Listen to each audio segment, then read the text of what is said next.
Okay, so we'll get started then. So here I'm going to go through the top tips for the SATS spelling paper. So when is the SATS spelling paper? To start with, it is on Monday, the 13th of May.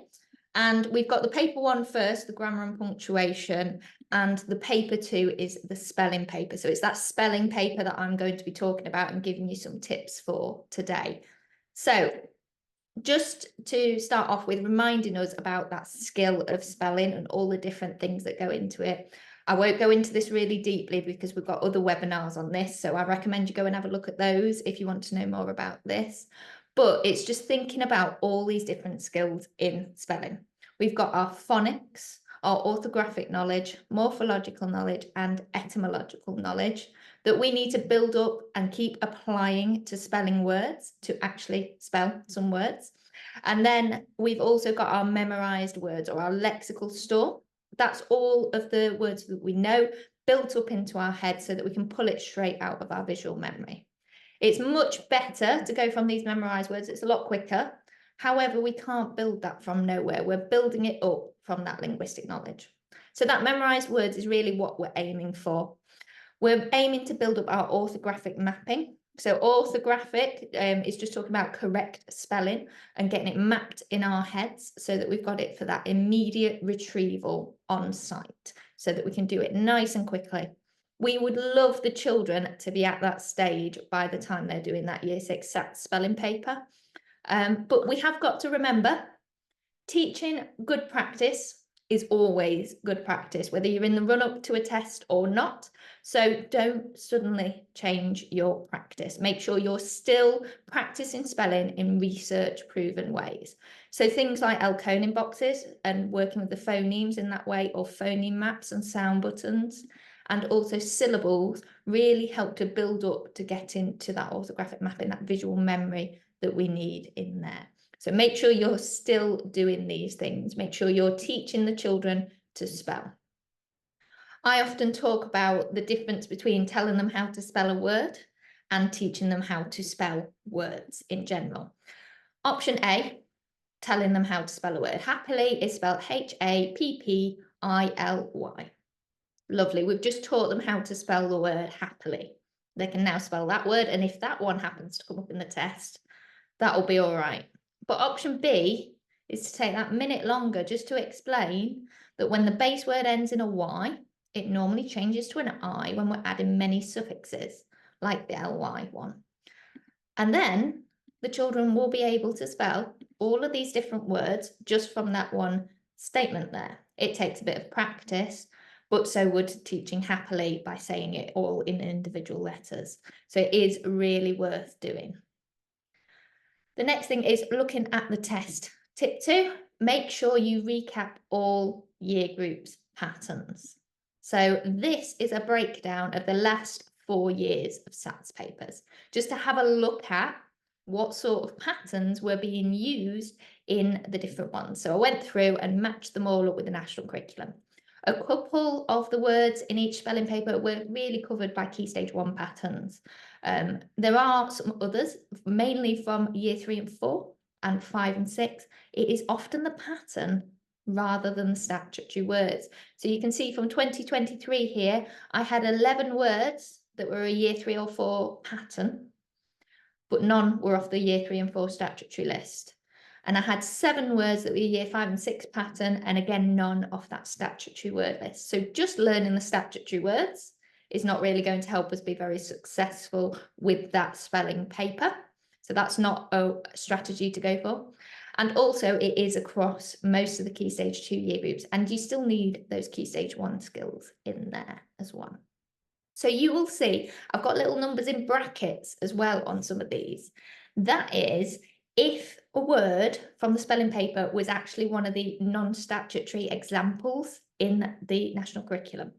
So if I just used the non-statutory examples from the national curriculum, the children would have only seen 3 of the 11 Year 3 and 4 pattern words from that spelling test. So they often are using words that aren't their examples exactly, but they're following that same pattern.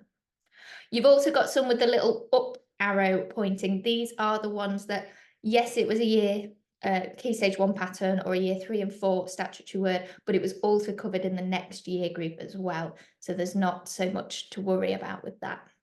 And some of the ones with stars on are ones that had homophones, and homophones are very vague about where they are taught in the national curriculum. So they could have been considered to be in other year groups. So I just find that breakdown really helpful to again emphasize that point from tip 1 about teaching the pattern rather than the lists of words that we're talking about, and also that we do need to be looking at all those year group patterns. Test experience is also really helpful. So tip 3, have a practice test in a similar style to the real one, but don't overdo it. So we've got our diagnostic tests that you can use on Spelling Shed. They're very similar style to the SATS paper as well. But that sort of test where children are spelling one word, but they're being given a sentence with it for that context as well. Children need to be able to practice this test situation. However, that's not helping them learn the spellings. So remember, you're only doing this to practice the test. The development of those spelling skills is not by rote memorization for learning for those tests. The tests just practice the format and assess the children in that out of context format. They're not actually teaching the spelling itself. And that leads me on to tip 4. Some children get really worried about tests, which is why we want to practice them so they're familiar with them. But also we want to teach the children skills for managing test anxiety as well. So there's lots of lovely things online to have a look into this a bit deeper. You've got things like breathing exercises. There's a lovely one for children online about square breathing. That's a really nice way to settle children and a good exercise they can learn. You've got grounding exercises like counting 5 things you can see, 4 colours you can see, 3 things you can touch, etc. Going through your senses and keeping you grounded. Also, tips like eating healthy and eating well in the run up to it, getting plenty of sleep, and also exercise are really good to share with the children so that they know that they impact on that test anxiety as well. And variety of practice is really important. So help the children choose varied, effective practice methods that suit them. It might be the Spelling Shed games, and there's different games within that. It also might be some of the worksheets that you've got, or just different spelling activities, but make sure they are effective, and that research basis of we're working in a context, we're working with the different morphemes there, and having that lots of practice focusing on phonemes and syllables as well. So they can vary it up, but it is still an effective way to do it. You've got other strategies that children often like to use at home, like spelling words out loud can be a really helpful way for children to practice. Also, lots of typing activities, and the Spelling Shed games will often be typing, are really helpful, but make sure they do get some written practice as well, because that's what they're going to be doing in the test. Remember, it's not about rote memorization though, still keeping those key spelling practices in there.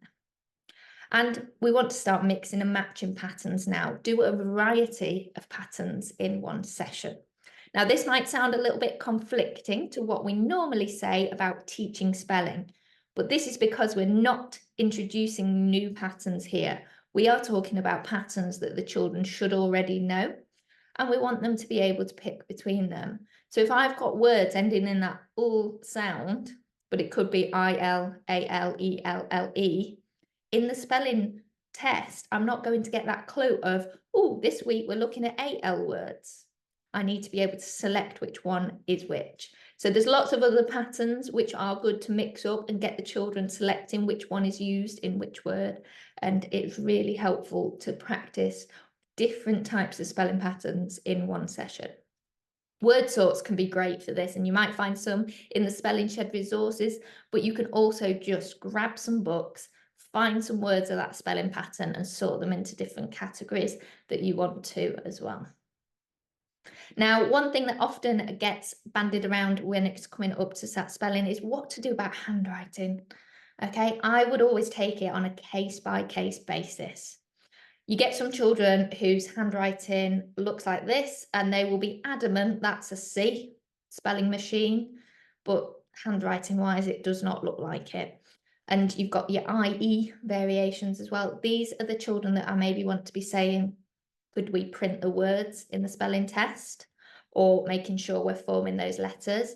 But then you get some children who their joined handwriting is really neat, and it's always letters that are formed correctly and really easy to read. So I want to encourage them to keep going in that style, because we don't want to suddenly have to change something that we've always been doing. So we need to take it on a case-by-case basis. And you get some children who do have lovely printed handwriting. It's really helpful for the spelling paper if they can print them like that.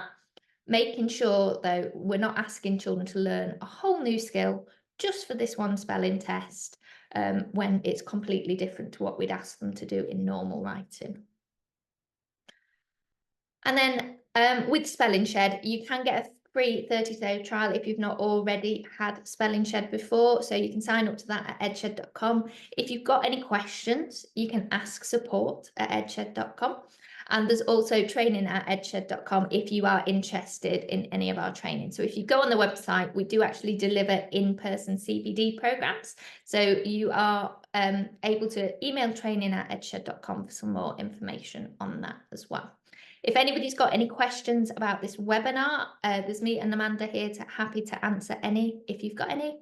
But otherwise, thank you very much for joining us.